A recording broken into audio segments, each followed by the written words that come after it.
Hello, hello. Welcome to Jermaine's Green Team. So, popping in with the chickens. Our cousin sent over some of this. And it is Velcro. Popping the sticky sides off, putting it together, and that's actually what we're putting together to cut the crow collars out of. And I've done a couple shorts. We do have Spot fully fitted for his crow collar, and it's already on. We played a nice list of different roosters crowing, and he tried to crow, and he can't make a sound. So we are going to keep a little bit more eye on him while he's eating to make sure his crop can fill up fully and he don't have no problems. But as of right now, he is doing perfectly fine. He's walking around, eating, drinking. The only thing he's having a problem with is adjusting to having something on his neck. We do have to get one set for the six-toed silky, which is interesting. I found out that because he has 6 toes, he carries the dominant gene for the multiple toes. There's a big old fancy Latin term for that. So, but he's got 6 toes on both feet. I think that's him right there, actually. And he is just now starting to crow. And he's kind of getting a little annoying with all the crowing. But as you can see the extra toes he's got all bundled together in that cluster.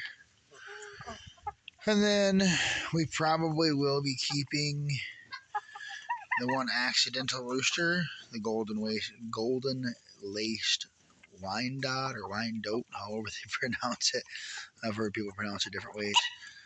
But it was an accidental one. When we went to go get the birds, we asked for, I think it was 2 Jersey Giants.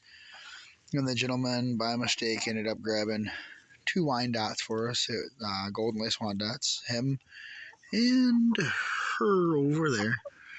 But it's all good. I guess they are a really good dual-purpose bird.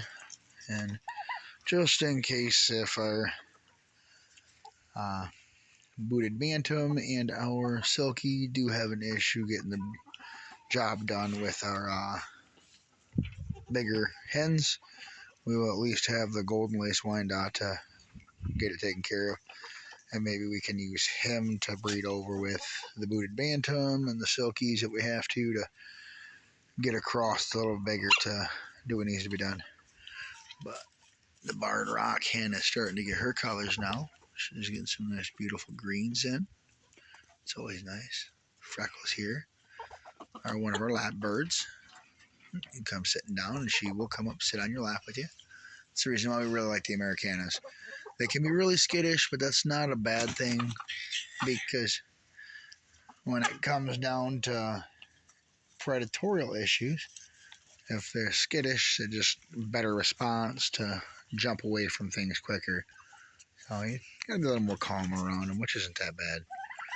We always try to keep it calm in the chicken coop, because a calm, happy hen produces better eggs. And if they're a rooster, unfortunately, the last thing we want to do is have them live in a disrespectful and unhappy life if they're going to be given the ultimate, of what there is to give, putting themselves on our table for food. So gotta treat them with every bit of respect that they deserve. But we do have to get the chicken coop set up. It's getting that time. It's starting to get chilly. Probably doing the insulation today. I know I need to get that done so we can start keeping heat in the cabin better. We went up to Higgins Lake and we got a whole bunch of it. Now I just got to install it.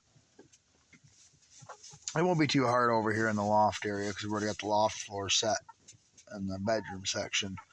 So I can get right up there and just pretty much, I can almost stand, kind of hunched over, stand in the center of the lofts at the peak.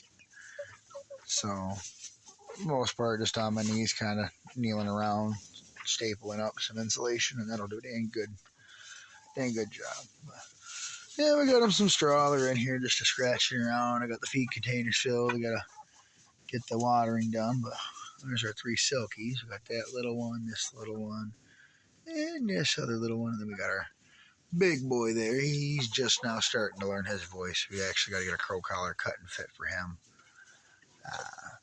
Spot, like I said, he's crowing more than 30 times a morning. I just couldn't take it no more. I was catching myself hollering at him, frustrated, because our bed's like right there on the other side of that wall. So when he's right out here crowing, oh yeah, yep.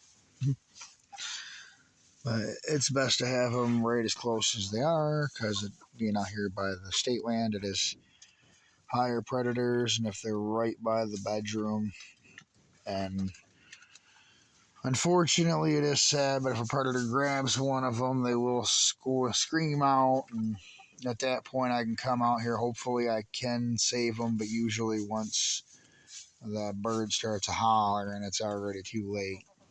But if I can stop a predator before it gets off at the first one, it don't have a chance to come back for the second or third. So we do have to really get the nesting box and area set up for them, because prevention is the best method. I know a lot of people I've dealt with it before too. We actually build a fully secure, lockable nesting box. There's no accessibility to them. Predators can't eat them at night. That's usually when they get hit, is at night. Daytime, you'll have hawks every now and then, and once in a while you'll have a fox or a starving coyote try to sneak up. But other than that, I mean, cats for the chicks during the day. But yeah, there's the birds. We've been doing really good. They've been doing happy. And we did lose a couple in the beginning to sickness and bullying, because, like I said, anybody that chit chat with that's had chickens before, they'll tell you outright, if that is not the mother to that chick, that chicken will try to eat it. It's just they're quite scavenger carnivore. They're more carnivorous than scavengers, but they are scavengers. They'll eat whatever they can, the opportunity they can. We went to about 2 or 3 months ago. We had a snake try to get in here. It didn't get out. Oh, mice, they don't get out. We haven't once seen a chipmunk try to come in here, because there's too many birds. There's no way it could get in to grab anything and get out. They would definitely eat the chipmunk. Like, there's no doubt about it. They can't chew it, but they will surround it, beat it till every bone is broken, and tear it to pieces until they can eat it. Yes. Chickens, they're pretty cool animals, but they actually can be pretty vicious. And Danny over there, he probably didn't swallow a chipmunk whole. But yeah. Oh, that golden lace Wyandotte rooster. I couldn't believe how beautiful that collar works. Like I said, all we did was cut 2 of them down, stuck them together, and we just kind of snipped the edges so there wasn't no sharp corners. Made sure I could get my pinky in between his neck and this collar. And because he's a smaller bird, I made sure to cut the collar not as thick as what some of them, what I was seeing online, were. Because some of them, they were like